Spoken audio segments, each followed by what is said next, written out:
どうも、東海釣り三昧です。この動画ではね、力糸の自作の多分僕の動画では4段かな。多分4段なんですけどね、すっげえ綺麗な力糸がね、作れるようになったので、その力糸のね、作り方の紹介をさせていただこうかなと思います。とりあえずね、今、この動画で、さっきね、作り終わってから今オープニングを撮ってるんですが、この動画内で作ったやつがね、これ一番最後に巻かれてるので、そちらを一回ね、見てもらおうかなと思います。こちらがね、今回僕が自作した力糸なんですが、これが6号部分。6号から0.6号、約0.6号の自作の力糸です。結び目は1個もありません。で、ここからね、徐々にテーパーになっていくんですが、もっと近づけた方がいいかな。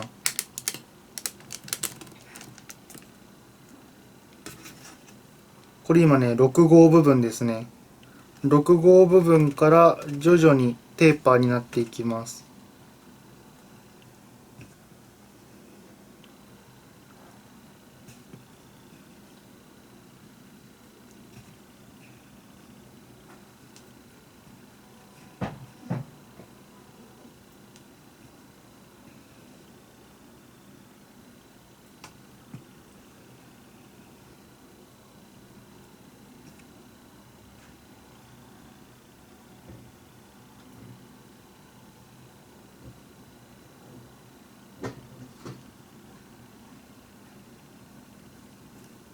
はい。先端。わかったかな？わかんねえか。非常にわかりにくいですが、結び目がね、ちょっとここにゴミが入っちゃってるけど、結び目が一個もなく、ほつれることもなく、綺麗にテーパーで、どこにも引っかかりがなくね、随分太くなったと思いますが、最初と比べると。はい、ここまで。ここまでね、段差が一個もなく、非常に滑らかな力糸がね、自分で作ることができました。これ先端からずーっと、ここにちょっと一発ね、ゴミが入っちゃったんでね、それがちょっと悔しいんですけど、段差が一個もなく、今動かしてますよ、これ。ほぼほぼね、段差がなく、綺麗に6号まで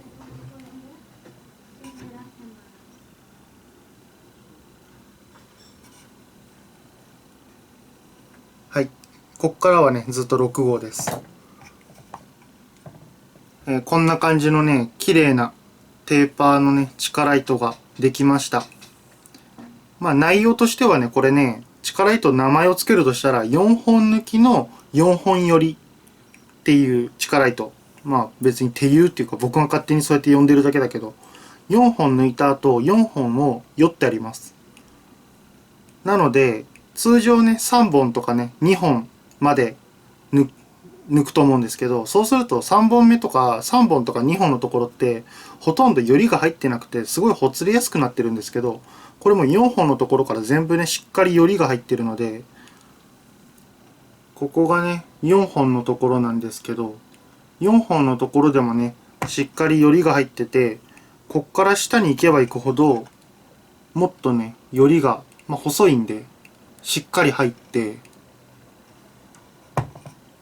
非常に綺麗な力糸になりました。どうしてもね、螺旋状になってるんで、それがね、トラブルの原因になるんじゃないかみたいな懸念はあったんですが、実際使ってて、それが原因でトラブルになるようなこと、というか力糸が絡んだりとかっていうトラブルは、ほとんど起きてないと思うんで、僕の記憶にある限りは。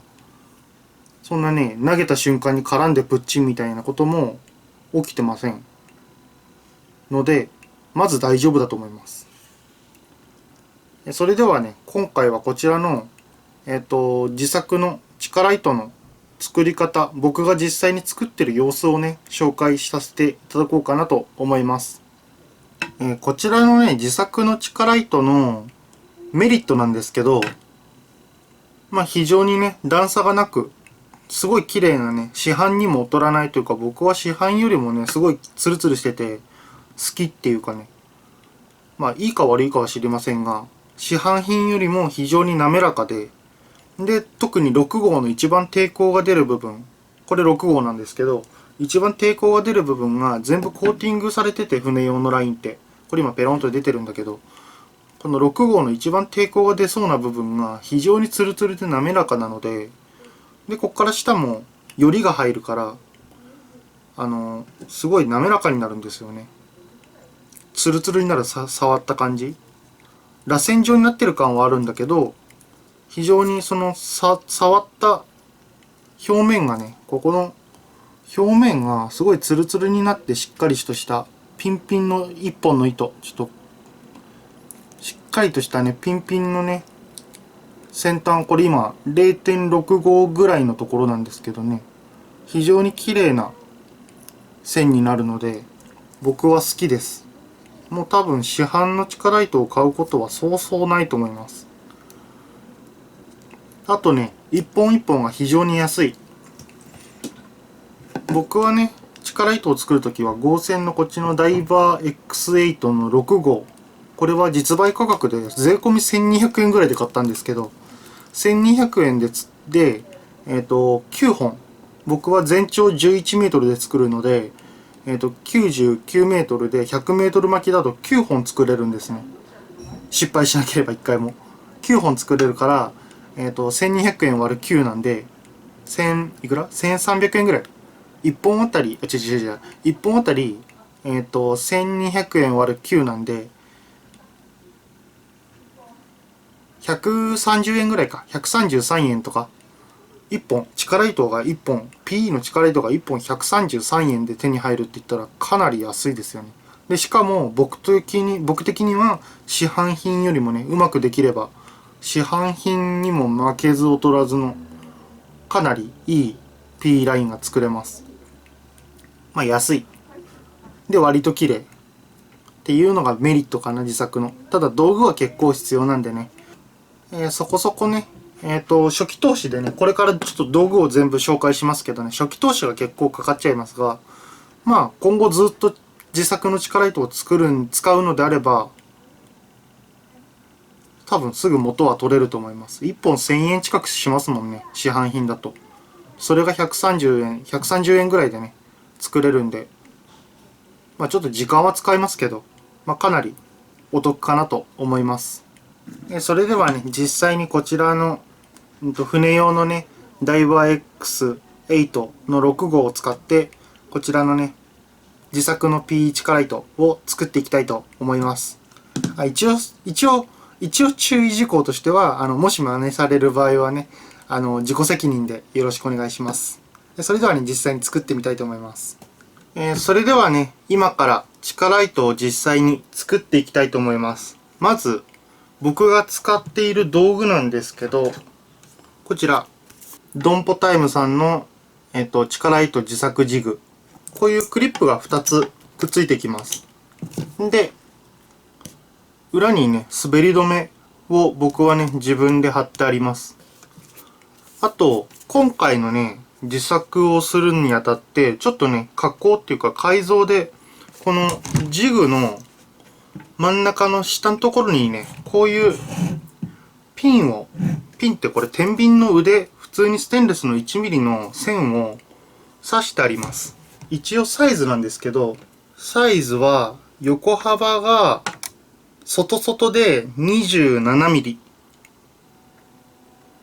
で、高さが約 8mm。まあ、アバウトですね。だいたい 8mm。で、ここの隙間がね、3ミリぐらい。まあこれはね、まあ正確には 2.5 ミリとかかな。これはね、後でちょっと必要になってきますのでね、僕は加工してあります。今後こちらの販売されるやつには、なんかこのピンがね、最初からちょっと長くなって、付属でっていうかね、装備されてくるそうです。はい。あと、こういう定規もあった方がいいですね。後で使います。ちょこっとだけだけど、使います。で、前回の僕の地下ライトの自作で出てきたこちら、地下ライトをね、最後処理するための夜ジグ。こちら、前回ね、こちらはドンポタイムさんから、試供品っていうかね、試作品をね、送っていただいて、で、使わせていただいて、前回ね、こちらを使った地下ライトの自作を動画にしてみたら、問い合わせが何件かあったそうで、一応、販売することになったそうです。ただね、一応、手作業でも、この地下ライトが作れる方用みたいな感じで販売をするそうなので、まあ、これがあればね、簡単に作れますよっていう感じではないのでね、その辺はね、注意しておいた方がいいのかなと思います。これとこれと、あと、まあ、地下ライトを作るのに必要なライン。僕はね、これ一番安いんで、ダイバー X、合成ダイバー X8。こちらをね、使ってます。ただね、何回か作ってて分かったんだけど、このラインね、ここのね、白いところ。こっちの方がいいか。ここのね、白いところがね、結構脱色で弱くなってるのかね、繊維一本一本が非常にほつれやすいので、これから糸を抜いていくんだけど、ここはね、あんまり触らないで、ここから抜き出すことがないようにした方がね、良さそうです。はい、これはまあ材料。で、道具。で、ピンセット。ピンセットはね、こちらのジグを買えば、こちらついてきます。まあ僕はそれとは違うの使ってますけど、一応買えばついてきますね。んで、PE 用のハサミ。PE がよく切れるハサミ。これはね、本当によく切れるハサミがいいです。と、名前ペン、マッキー。これもちょこっと、まあ1回しか使わないけど、ちょこっと使いたいです。んで、あとこれでね、よりを入れるときに、ちょっと固定するための洗濯バサミなんですけど、これはセットでね、販売されると思います。販売されるときは。あとドリル。これはね、ここにこう装着して、よりを入れるときにね、ここに装着して、こうやって使います。持って回すと、外側だけ回って、だから、こういう付属のなんか固定ジグがついてくるので、こうやって固定しとくと、外側のピンだけ回って、外すと全体が回るという、まあそういうツールです。で一応こちらのドリルはね、DCM のカーマっていう、これ東海地区だけまあカーマっていうね、ホームセンターからオリジナルで出てるドリルなんですけど、一応ね、藤原産業って書いてあるんで、SK11 っていう、なんかホームセンターとか行くとよく売ってる、ちょっとお手頃価格な工具を作ってる会社の OEM で出てると思います。8800円だったかなこのバッテリーと全部セットで。これね、1分間に1300回回るんですけど、同じ回転数のアイリス大山のやつがね、Amazon で4000円かそこらで、これの半額ぐらいでね、出てますが、まあ、とりあえず僕はね、これを使ってます。とりあえずそれではね、作っていきたいと思います。あ、そう。あとね、掃除機。まあ何でもいいから掃除機がね、あるとね、ホコリとかが出ると絡んだりして厄介なので、掃除機。と、あと、こちら、白い器に入れちゃった、ただの水。これもね、用意しといた方が衛生的かな。舐めちゃってもいいんだけど、まあ水です。はい。それではね、作っていきたいと思います。まずこれ、クリップは外しちゃって。それじゃあね、こちらから、これ今2段、安売りだったので、さらに、えらい安く買えたから、ついでにね、2つ買っときました。でもだいぶ作った後なんだけど、このね、この中から、まず、ラインを、1メートルごとに船用のラインなので、1メートルごとにマーキングがあります。1メートル、2メートル、3メートルのところ。こっからね、始めます。だから全長で11メートルなので、テーパー部分が3メートル。で、ストレート部分が8メートルの合計11メートルです。で、この3メートルのところをクリップで挟んでおいて、ここの上がね、アクリルの蓋を開けて、セットします。ここにねなんかスリットができてるので、スリットにねセットしていきます。何してんの？よいしょよいしょよいしょよいしょ。このようにねスリットに合うようにセットします。これも何回もやってるんだけどね、僕の動画の中で。はい、挟んでる。でうまくセットできるとね、スルスル動くようになります。それでは僕が作る地下ライトは4本抜き、8本の糸が編み込んである P ラインなので、その8本の中から4本抜いて、で残りの4本をより糸にしちゃいます。まずこの3メートルの位置、まだねこの辺はね、この白いところ、これはちょっと 5メートルだっけ、これマーキングがありますけど、このね真ん中からとりあえずちょっとね軽くほぐしてやって、何でもいいからとりあえず1本ね、2本も抜けちゃう時がたまにあるんで、1本だけつまんで引っ張り出します。ジュジュジュジュジュっと。これ2本抜けてないかちゃんと見てくださいね。たまに2本抜けちゃう時があるんで。そしたらこのね先端からどうやって撮ればいいんだこれ。なんかすごい画面に映しづらいよね。まあいっか、ここでいっか。この先端からね、まあ4センチか5センチかそこらで2本まとめてね切っちゃいます。抜いたところから頭が飛び出ないようにねちょっと短くします。で掃除機で吸っとく。んでこちらの1本を単線テーパーカって言って、こちらのやり方はドンポタイムさんのこちらのジグのねジグの販売ページに全部出てます。作り方は細かく。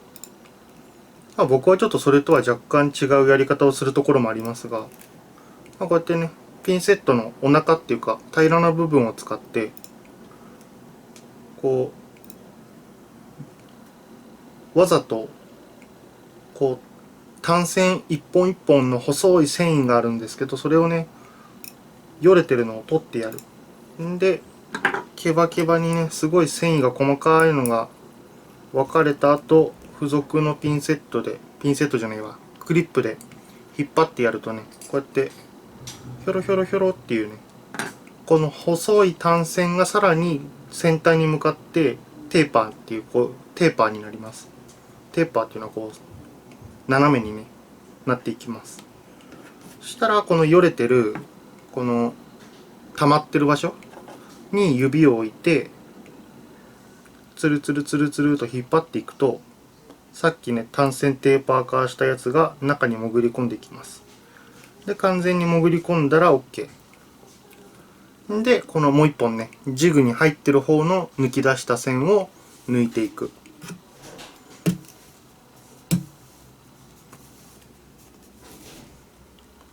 この抜き出す作業が手作業でやってると大変なんですよね。ちなみにこれ今僕がやってるやつは全て全部手作業でも作れます。ジグがなくても。ドリルは欲しいですけど、ドリルとハサミとピンセットとクリップは欲しいですけど、後のものはなくても作れますね。はい、とりあえず1本目1本抜けました。こんな感じでね、次2本目はこの50センチのところで抜きたいんですけど、この出口から手を置いてつるつるつると引っ張って、映ってないな、この左上のね、僕から見ると左上なんだけど逆になっちゃうのか、自分から見て左上のこの U ターンするところに引っ掛けてつるつるつると持ってきて、でこの端っこ、こっからこう来てこう来るとだいたい50センチです。ちなみにここからここは30センチだいたいね。それだけ覚えておくとちょっと便利かな。はい、これをね今とりあえず1本抜けたんで、50センチずつさっき抜いたところから50センチ50センチ50センチで4本抜きます。これ2本目2本目もまあ適当になんかつまみやすそうなやつで問題ありません。つまみやすそうなやつを引っ張って出して、でちょっとねクーラーの風がうっとうしいな。切る。でこっちのね単線テーパーで使ったクリップのこのわたわたね、わたわたっていうかこの毛ぼこりなんだ、繊維、切れた繊維をねこれ引っかかると厄介なんで、その都度掃除した方がトラブルが起きません。でこっちの太い方に入ってる方をテーパー化。この繰り返しで4本抜きます。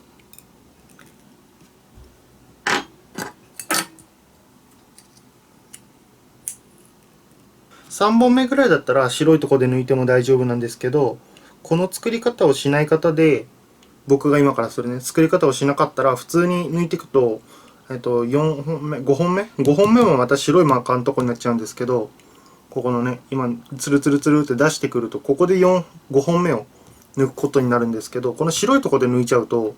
絡まる確率が高いので、そこよりもちょっと手前っていうかね、太い方で抜いた方がトラブルが起きません。まあここがねあんまりくちゃくちゃにならないように気をつけて、あんまりまあ上でも下でもどっちでもいいんだけど、こっから抜かない方がいいと思います。この辺からねこうクリンって回すとこうやってね外側を回る線が出てくるんですよ。これはとりあえずもう現段階では抜いてはいけません。まあこの次で抜いちゃうんだけど、この段階では抜かずにその中のもっとまとまってる中から1本を選んで抜いていきます。こっちのね外側回ってるやつは触らずに、こっちの束になってる方から1本をつまんで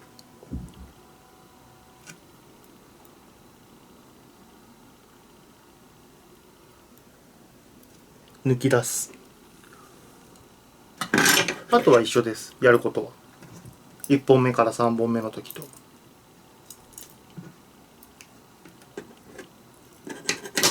太い方にね入れ込むやつをピンセットのお腹部分でピューっと何回かね、軽くねここで切っちゃうとめんどくさい、めんどくさくないんだけど、軽くつまんでこうやってるだけでねすごい繊維がねほつれて、わかる？全然違うよね。こうやってすごい繊維がねわさわさなんていうのこれの繊維がね分かれます。でそしたらこれでつまんでぎゅーっと、できれば先端に行くにつれて細くなるようにね、こんな感じで、僕はちょっとね手で軽くケバケバのまま戻すと絡まる時があるんで、僕はちょっとねこう撫でてあげてから戻す。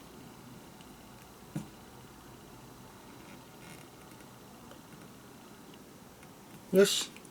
戻りました。でこれ今4本目を抜いたんですけど、4本目を抜いたこの今このもう1本が出てるところね、この抜き取る方が出てるところの上にマジックで印をつけます。トンと先端を当てるとねじわじわじわってなんかね黒いのが吸い込まれていくんで、こんな感じでマーキングの跡をつけときます。ちょっとね溶剤で強度の低下とかちょっと心配だったんだけど、別に実用上は全然問題ないです。若干硬くなるけどね、でも全然影響はないですね。このマーカーがない方が厄介なのでマーカーをつけといて、で普通にねこれを抜いていきます。これで4本抜けました。結構手間だからね、1本120円30円だって言ってもこの手間が嫌だったら買った方が圧倒的に楽ですけど、まあ雨が降った時とかにね、作りだめしておけばね、慣れたらそんなに大変じゃないのでいいかなと思いますけど。でこの段階でちょっとこれどうしようかな、いつもだったら机から出すんだけど、この段階でちょっとね、ジグに黒いところをパタンと動かないように挟んどいて、こんな感じでね挟んどいて、で先ほど抜いてきたところを上からねちょっと糸がね溜まったりしてないかの確認で伸ばしておきます。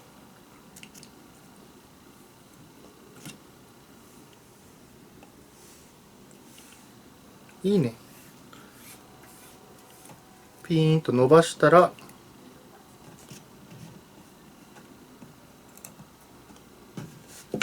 外して、でさっきのねマーカーのところでクリップでもう一回挟んどいて、でその下5センチぐらいのところでね、さっきこうやってクリンって回したら外に飛び出てたやつ、今度はそれをあえて抜いていきます。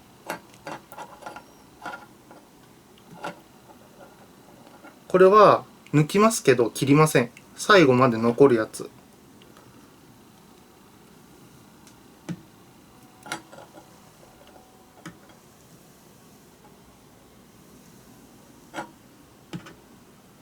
はい、抜けました。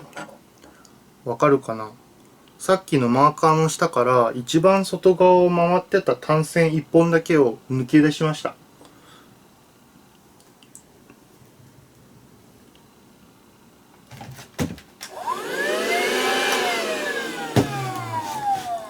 そしたらね、このね、さっきマーカーのところで留めてたクリップで、先ほどの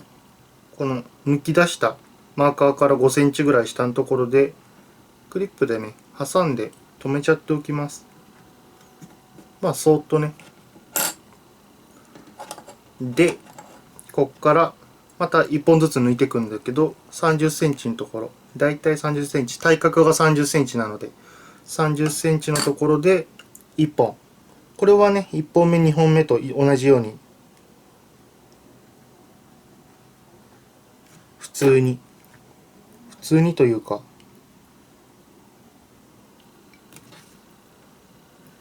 1本目から4本目と同じようにね抜き出して、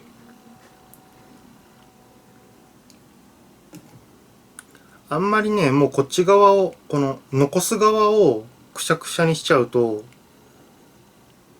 どうしても絡まりやすいので、そろそろ切ってこちらをもう一回テーパー化、1本目から4本目と同じように単線テーパー化してでこっちを先に抜いちゃおうかな。こちらの抜く方を抜いちゃって、もうゴミ箱捨ててこっかな、絡まるんで。そしたら戻して、でこの1本もまあもう外側を回ってるだけなのでね、そーっと戻します。これで最後残ってる3本から3本がこの30センチのところ、さっきのところから30センチのところで2本になりました。わかるかや、わかるかな、わかるよね。まあこれをやろうとする人は多分わかると思うんだけど。でそしたら今度こちらつるつるつるっときて、さっき言ってたね白いところはもうこれ絡まりやすいので、白いところのちょっと下、ちょっとね絡まっちゃったね。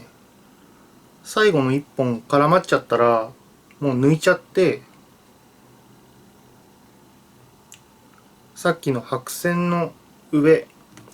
ジグに白線の上で1回白線がジグに乗るようにして挟んじゃって、んでこれね、普通っていうかいつもだったら最後の1本までジグで抜けるんですけど、今回はなんかね絡んじゃいましたね。まあそんな時でもね、こう普通にもう2本がよれてるだけだから、つるつるつるっとね間に手入れて伸ばしていけば普通に分かれますもん。以前はね、道具がなかった頃はこうやって分けてました。はい、問題なく分けれましたね。でそしたらってばっかり言ってるね、ここの白線のちょっと下、ちょっとつるつるつるっとよりを上げて、白線の下でまあ適当なところで切っちゃって、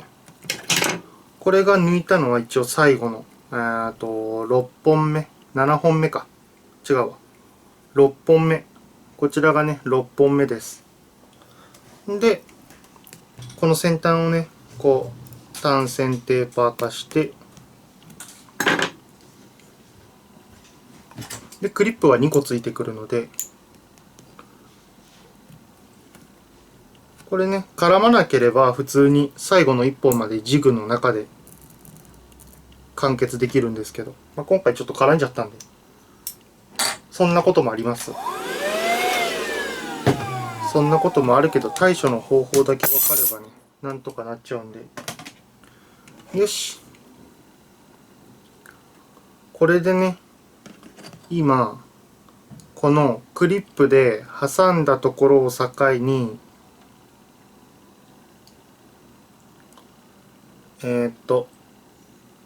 クリップで挟んだとこ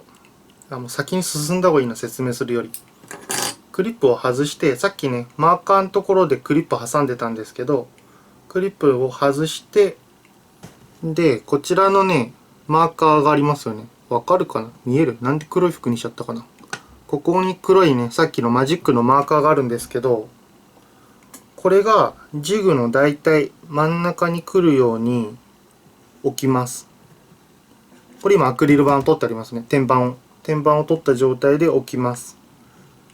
でこのジグのど真ん中に今黒いマッキーで書いたマーカーがあるんで、ここで蓋をする。でクリップでこのラインが出てるところを板ごとラインと一緒に挟みます。こうするとねもう引っ張っても動きません。これでねよりを入れていく準備が完了なんですけど、一回アクリル板を開けて、これ先に確認するのちょっと大変なんでこの手順でやった方がいいと思いますけど、真似するならどっち向きにラインが巻かれてるかをね見ておきます。これ今このマーカーから下は3本がテーパーに徐々になって最終的に1本になってる線と、もう片方がもう最初に抜いた4本目のやつね、1本の単線で最後までいってるやつに分かれてます。でこの4本目のラインは3本目の周りをぐるぐる回ってるので、そのねよりがどっち向きに入ってるのか、今回はこれね抜く糸のタイミングによって向きが変わったりするんだけど、たまに今回は僕から見て右巻き、画面上では逆になっちゃうのか、僕から見て右巻きにこういう風によりが入ってるので、それだけね覚えておきます。よれてる向きだけ確認できたら、この黒いところのちょっと下ぐらいまでピーンと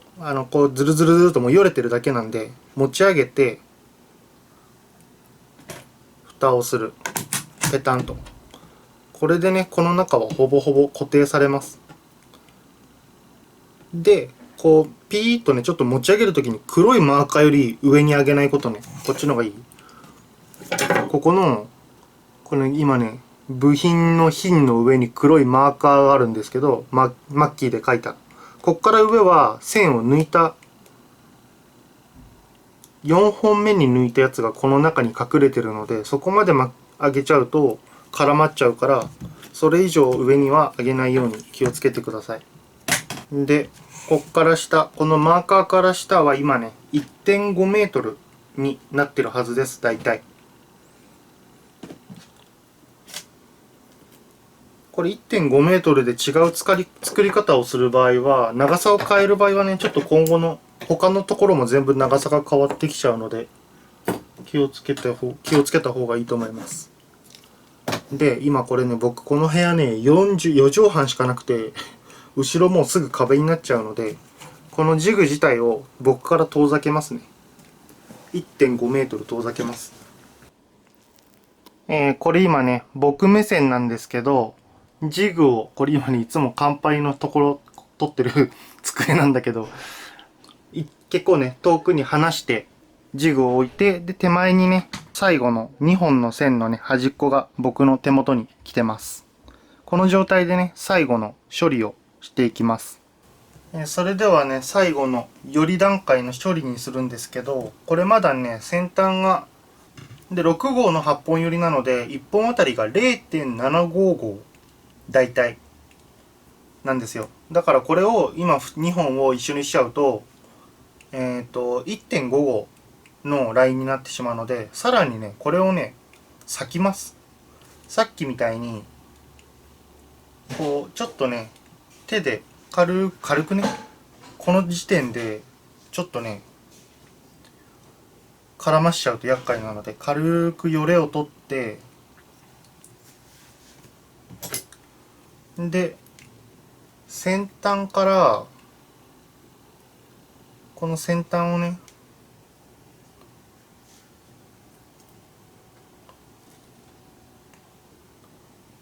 大体なんですけど、大体真ん中で分ける。で、このままピンと引っ張った状態で、つるつるつるっと上に上げていくと、どんどん裂けていきます。で、あんまり上まで行き過ぎると、最後のね、これ今テーパー、3本をテーパーにしてるやつなので、あんまり上まで行き過ぎると絡んじゃうんで、50センチぐらいのところ、ちょっとすね毛が汚くて申し訳ないね。まあ、我慢して。この、ピーと裂いた方の片方をね、単線テーパーか。まあ一回切ってからでもいいんだけど、つまんで、シャーっと、軽くテーパー化します。もうこれ1本の半分だからもうほとんど段差分かりませんけどね。これでね、この先端がだいたい 0.35 になりました。約ね、約。細い方を残せば 0.35、太い方を残せば 0.45 ぐらいかな。で、もう一方も。これは 1.5 メートル全部1本の単線の方も同様に裂きます。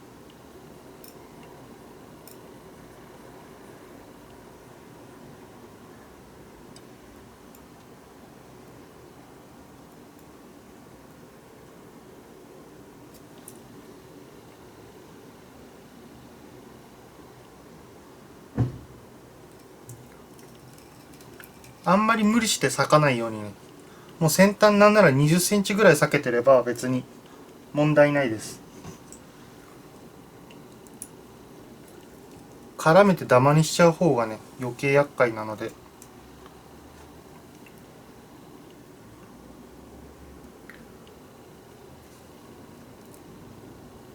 はい、これでね、今切り取ったところから先端までが、約半分、単線1本の約半分になりました。こっからね、よりを入れていきます。まず、どっちからでもいいんだけど、この、先ほどのこのね、よりを入れるジグ。こちらの片方に引っ掛けます。引っ掛けるときは、ここがね、自動ハリス止めみたいにね、U 字になってるんですけど、先端からちょっと短くして、5センチぐらい短くして、引っ掛けて、まあ2周から3周絶対ほつれない、抜けないぐらいしっかり固定しちゃった方が僕はいいと思いますけど、しっかり固定をして、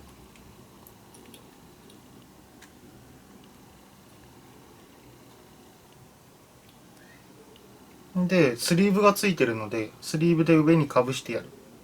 この状態でね、引っ張って、ある程度強く引っ張ってね、ピンピンピンと音が鳴るぐらい引っ張って、も抜けなければ大丈夫ですね。で、こちらのね、飛び出た5センチ。本当は5センチも出す必要はないんだけど、3センチから4センチぐらい出してほしいけどね。で、根元で切っちゃう。これ飛び出てると絡まるんで、気をつけましょう。んで、もう一本。こちらのね、もう一本は、引っ掛けて、この引っ掛けた2本がだいたい同テンションになったところで手を緩めて、で、そーっとね、そーっと、こっから、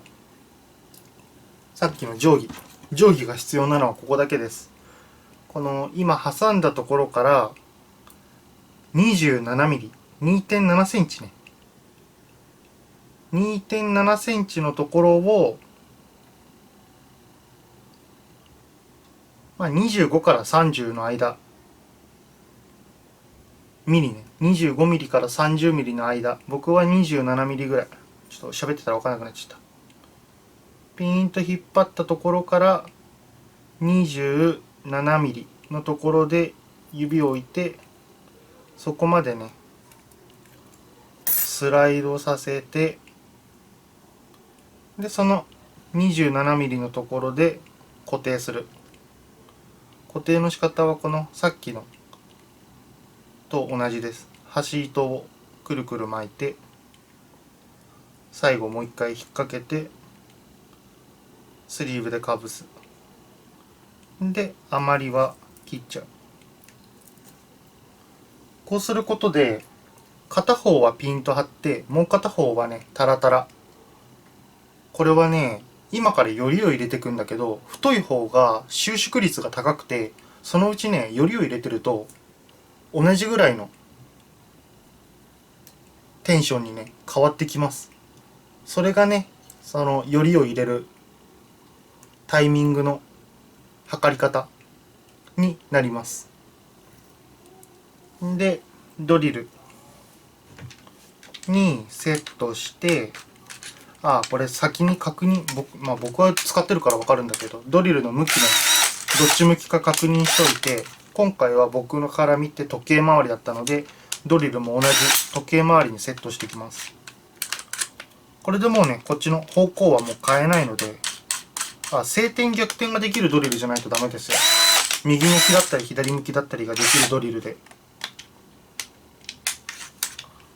で、これを右向きにしてセット。これはもうね、向きは変えずに全工程できます。あと、セットして、で、このクリップで挟んでおくと、このジグを持たなくてもドリルを回せばよりが入っていきます。で、この状態で先ほど用意した水を手につけて、もういつも舐めちゃうんだけど汚らしいから水を用意しました。水を手につけて、この線を置いときゃいいか。置いた状態でちょっとね、濡らしておきます。濡らしとくと、この3本の線がね、段々になったやつがまとまってくれるので、濡らしといて、で、こっちのピンと張った方も、さっきね、抜いたところまでは濡らして、全体に濡らしてもいいんだけど、抜いた線がしっかりまとわりつくように濡らしといてあげます。で、あとはこれを軽く引っ張って手を間に入れながら回していく。で、大体ね、秒数をね、カウントした方がいいです。スタートしてから。で、この2本の線がテンションが一緒になったところが完成。ちなみにより糸を作る時の最初にこの一本一本を寄るのを下寄りで、その後これをまとめて一本の糸にするんですけど、それが上寄りで、まず下寄りを入れます。で、間に手を入れて回し出して、カウントしながら回し出して、この2本の線が同じテンションになったところが完了、下より完了です。ではいきます。1、2、3、4、5、6、7、8、9、10。とりあえず今10秒巻きました。で、単線がね、テーパーにした単線が飛び出てないかだけたまに確認してあげて、スタート。11、12、13、14、15、16、17、18、19、20、21、22、23、24、25、26、27、28、29、30、31、32、33、34、35、36、37。37秒ぐらいでね、37カウントぐらいでだいたい同じテンションになりました。そしたらこのクリップを外して、カメラがあるな、テンションをあまり緩めちゃうと絡まっちゃうので、ピンと張ったまんま上に、カメラに映らない、上に持ち上げます。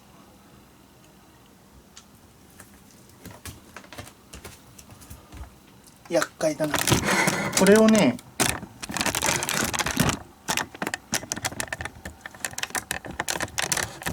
上にピンと張った状態で上に持ち上げると、さっきのね、この最初に紹介したピンのところがねから外せます。わかるかな。こう壁にしてて Y 字に分けたところが持ち上げるとね外れます。壁から外れたら最初に言ってたね、時計回りによりを入れていきます。これがね、上よりで、引っ張る強さは多少こうピンピンピンピン音が鳴るぐらいの強さで引っ張ります。たるんでないようにね、多少ピンピンピンと音が鳴るぐらいの強さで引っ張った状態で上よりを入れていきます。1、2、3、4、5、6、7、8、9、10。とりあえず10カウント分ぐらいに入れたら、こちらの蓋をね、アクリルの蓋を外しちゃって、もう一回戻して、で、さっき37カウントだったっけ、忘れちゃった。喋ってたら。37カウントで下寄りが完了したので、それのだいたい9割。37秒の9割の33から34秒ぐらい。ちょっと少なめね。少なめの秒数でカウントで。で、今10カウントやったから、あと27、23カウント。11、12、13、14、15、16、17、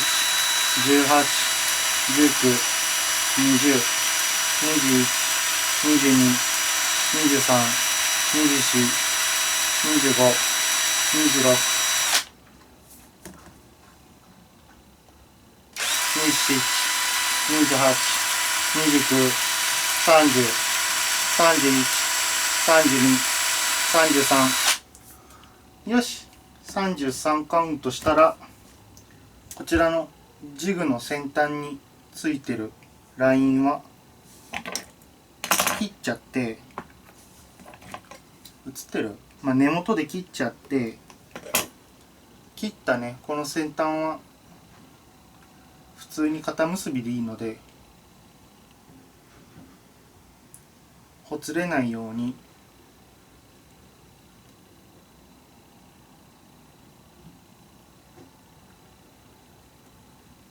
縛っておきます。これでね、もうほつれません。よし。で、全部よりが入ったら、一旦このジグからラインを外しちゃって、で、先ほどのマーカーの部分から下、マーカーのちょっと上からにしよっか。マーカーの上から全部一旦ね濡らしちゃって、先端までこの状態で30センチ間隔ずつねピンピンピンとよれた状態での癖をねつけてってあげます。ここから上はもうほとんどよれてないんでいいですけど、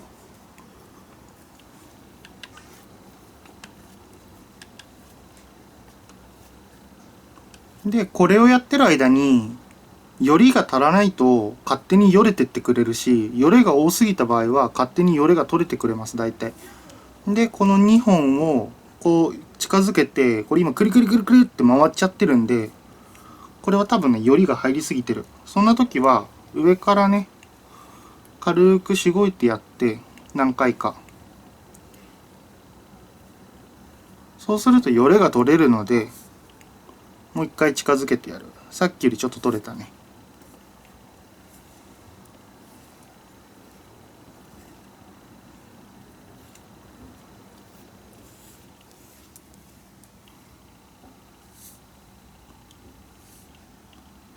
もうほとんど回りません。このぐらいだったらねもう大丈夫なんで、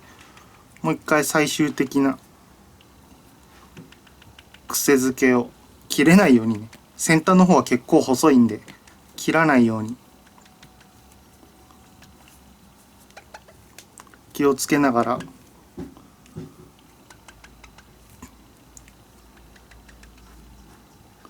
癖をつけてあげると、ほらもうほとんどよれません。こうなればね完成。こっからはね本当に最終チェックです。下から順番にちょっと強めに指でつまみながら上にね上げてってやる。で3メートル部分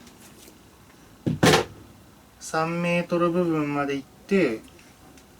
ほつれてくる線がなければ完成です。大丈夫だね。一番下からつまんで引っ張っていく。ここでよれが出てきたらまずいけど、この作り方だったらねよれが出てくることはまずないです。はい、完成。いい感じだ。最高。はい、で切り出しますね。先端から1メートル、2メートル、3メートルで、こっから僕は全長が11メートルなのであと8メートル。たらしをねそんな伸ばさない方はいいけどね、7メートルでも。僕はちょっとたらし長めにすることがあるので8メートル取ります。1、2、3、4、5、6、7、8メートル。8メートルのとこで切る。よし、完成です。完成しました。で完成したやつはこれもあんまり触らないようにして、こちらのもう散々ストックしてある、これ何本あるんだろうね、もう何本あるか分かんないけど、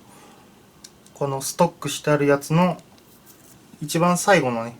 細いところに太いやつを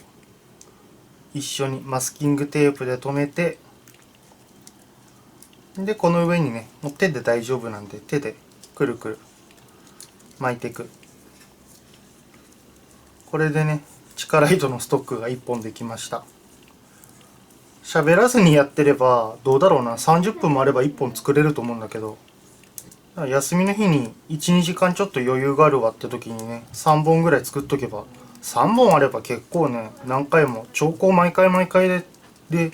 力糸なくなることってそうそうないと思うんで、そんな根回りとかやってない限りは。巻き終わりをねマスキングテープで留めて完成しました。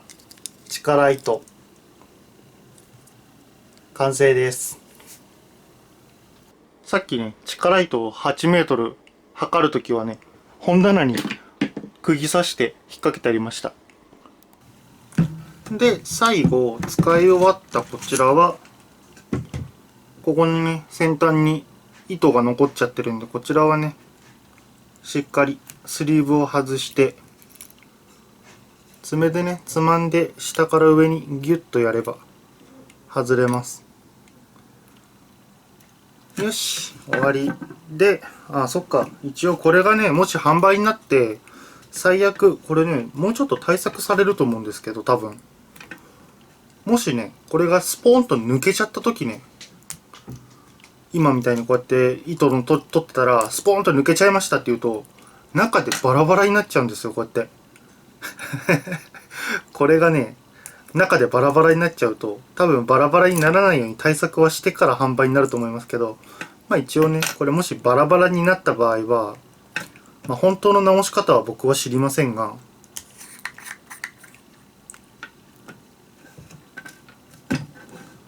部品の構成としては、これあんまり部品の構成、まあ多分自分で作れないと思うから、紹介しても多分大丈夫だけど、こんな感じになってるんで、で、この下のね、ケース側にまずね、このカラーと軸のドライバーなんですけど、これ。ドライバーの軸と、ゴムと、まあ軸のパーツ全部ですね。全部バラす？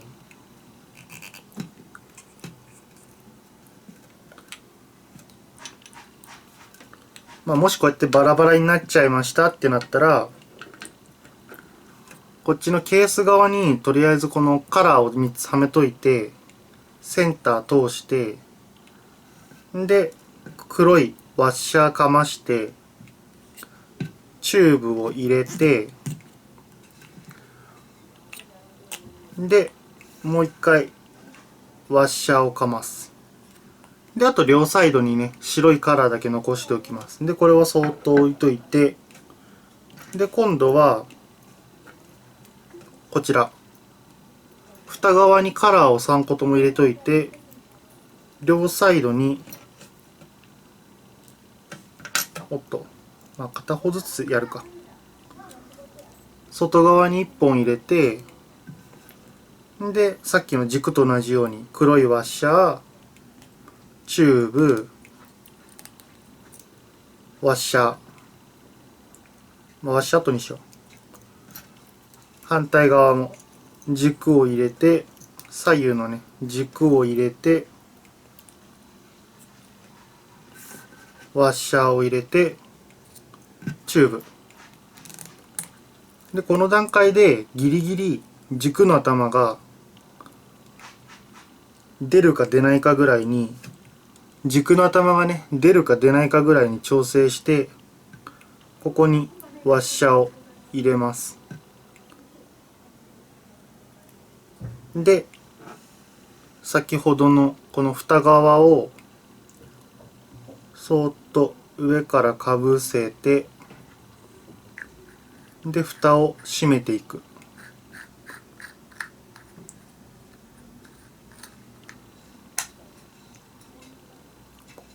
この時にね、これがなかなか難しいんだよね。ちょっと引っかかるなと思ったら、左右の軸を若干下に下げて、ギュッとしっかり締め込むと、上下の位置がね、合うようになっているので、合わして、あとは差し込む。で、反対側も、穴の位置を合わして差し込む。これでね、元通りです。まあ多分こんな風にばらけないように対策された商品がね、販売されると思いますが、もしばらけたら、こんな感じで一応ね、復活できるので、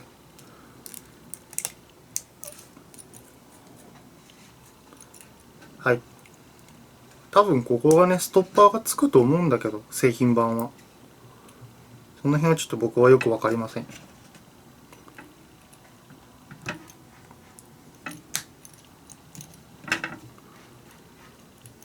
よよし、元通り。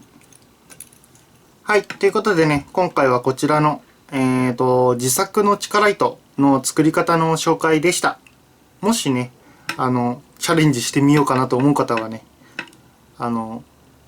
自己責任で真似してみてはいかがでしょうか。はい。ということで、今回はね、こちら、地下ライトの自作の紹介でした。どうもご視聴ありがとうございました。最後までご視聴いただき、ありがとうございました。チャンネル登録もよろしくお願いします。次回の動画もぜひ見てください。東海釣り三昧でした。